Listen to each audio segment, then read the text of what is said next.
वक्फ संशोधित अधिनियम 2025 को लेकर दायर याचिकाओं पर सुप्रीम कोर्ट ने सरकार को जवाब देने के लिए 1 हफ्ते का वक्त दे दिया है। ऐसे में दरभंगा के लोगों की आवाज बनकर पहुंचे दरभंगा बिहार के संयोजक सह वार्ड पार्षद नफीसुल हक रिंकू ने कहा, 5 मई को एक बार फिर दरभंगा के लोगों की आवाज बनकर सुप्रीम कोर्ट जाने का हम लोग काम करेंगे और जब तक सांस चलती रहेगी ऐसे काले कानून के खिलाफ लड़ते रहेंगे। उन्होंने प्रेस वार्ता में और भी कई बातें कही हैं और उनके साथ साथ और लोगों ने भी इस पर क्या कुछ कहा है, आइए सुनाते हैं। पता होगा कि संविधान बचाओ लोकतंत्र बचाओ देश बचाओ अभियान के तहत 12 अप्रैल को किला घाट से धरना स्थल तक एक विशाल विरोध जुलूस जो है आपको वक्फ संशोधन कानून के खिलाफ निकला। सैकड़ों लोग, मैं आपके चैनल के माध्यम से बताना चाहूँगा कि उस दिन उस लाखों लोगों के चेहरे पर मायूसी लेकिन हिम्मत के साथ उस जुलूस का हिस्सा थे। केंद्र सरकार के खिलाफ, इस काले कानून के खिलाफ अपनी आवाज़ बुलंद करने के लिए, अपना काले कानून से अपनी आवाज़ जो है सरकार तक पहुंचाने के लिए। तो मैं उसी दिन सोच लिया था, और जितने भी यहाँ मेरे जितने भी बड़े सरपरस्त हैं, संरक्षक लोग हैं, संविधान बचाओ देश बचाओ लोकतंत्र बचाओ देश बचाओ, सारे लोगों से मशवरा गुफ्तगू उन्होंने कहा कि नहीं, एक याचिका जो है दरभंगा जिला से भी सर्वोच्च न्यायालय दिल्ली में होनी चाहिए, सुप्रीम कोर्ट में। तो मैं इन सब लोगों के मुताबिक जो है वहाँ अपनी याचिका दायर करने सुप्रीम कोर्ट गया था। मैं अफसोस आता है इस केंद्र सरकार पे। देखिए, जिस दिन हम लोग कोर्ट में थे उस दिन सब लोगों का था कि चलिए एक दरभंगा से भी एक याचिका आई है, बहुत बड़ी बात। मैं उन सारे लोगों का जो लोग उस चिलचिलाती धूप में खड़े थे, मैं उन सभी लोगों के साथ, हमने कहा ये आवाज़ जो है यहाँ तक नहीं चुकनी चाहिए। ये आवाज़ दिल्ली के कम से कम सर्वोच्च न्यायालय, हम पूरे सर्वोच्च न्यायालय से हम लोग पूरी उम्मीद है कि आप देखिएगा सरकार के पास आवाज़ उस दिन जवाब नहीं था। जो उन्होंने कानून बनाया उसके लिए उनके पास जवाब नहीं था कि उन्होंने 7 दिन का कोर्ट से जवाब टाइम ले लिया। ये अफसोस की बात है। ये असंवैधानिक कानून जो हम लोग शुरू से आप लोग कहते हैं कि लगातार, खास तौर से माइनॉरिटी को लगातार जो है टारगेट केंद्र सरकार अपने वोटरों को खुश करने के लिए जो है, खास तौर से एक विशेष समुदाय के मुसलमानों को तंग और परेशान करने के लिए तरह का कानून लगातार बनाती है। आपने देखा होगा जैसे CA NRC हुआ, उसके बाद 3 तलाक, अब वक्फ संशोधन कानून। ये सिर्फ हम लोगों को परेशान करने के लिए, हमारी धार्मिक स्वतंत्रता पर जो है बार बार हमला करना, या अपने वोटरों को खुश करने के लिए पूरी प्लान, ये इनका बस ये मंशा है कि हमारे वोटर्स खुश रहें।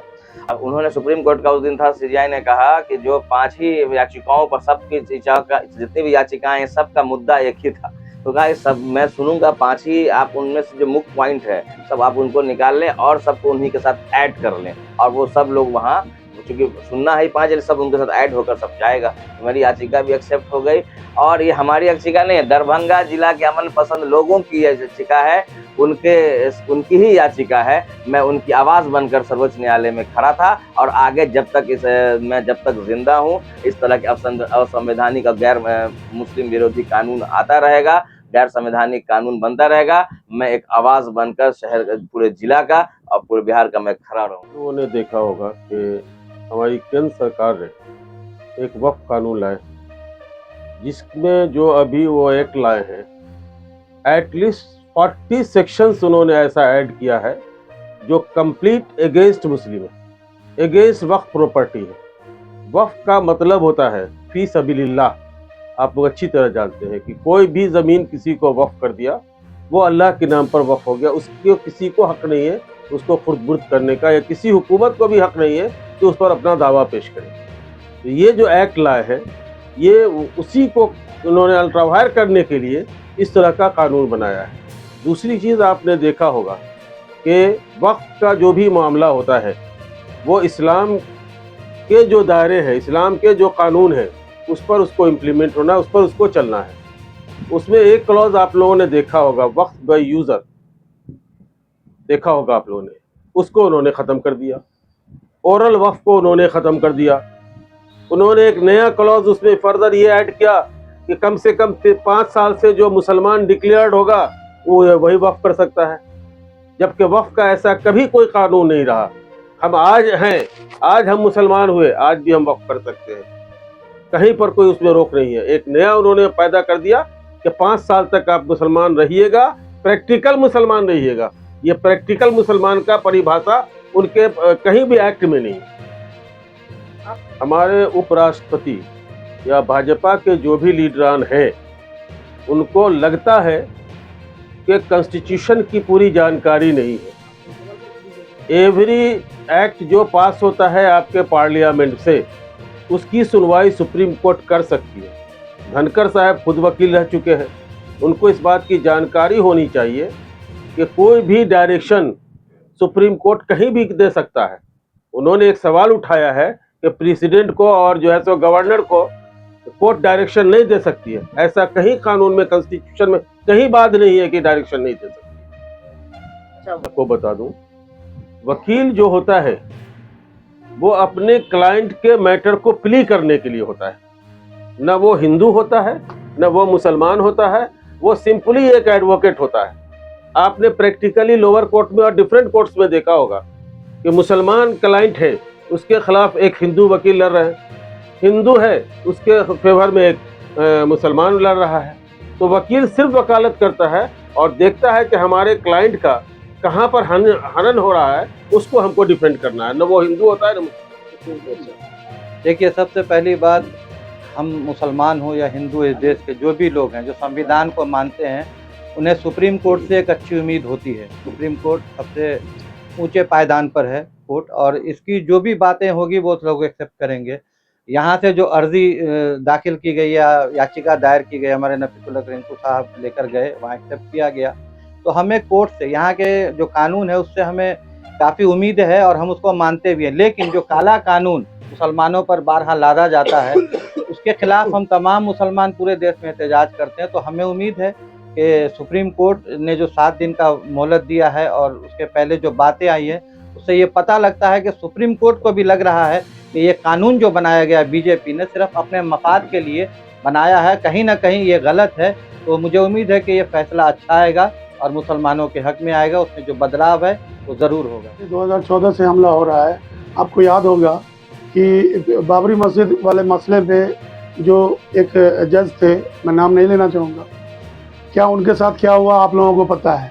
तो क्या ये लोकतंत्र पे हमला नहीं तो क्या है। मैं आपके माध्यम से, आज जो प्रेस कॉन्फ्रेंस है मेनली वफ़ के लिए बैठा गया है। आज हमारे दरभंगा से रिंकू बाबू को वहाँ पहुँचे, अपनी याचिका दायर की है, 5 सुनवाई। आज जो जस्टिस ने सवाल किया है केंद्र सरकार से, क्या केंद्र सरकार के पास जवाब नहीं था उस वक्त।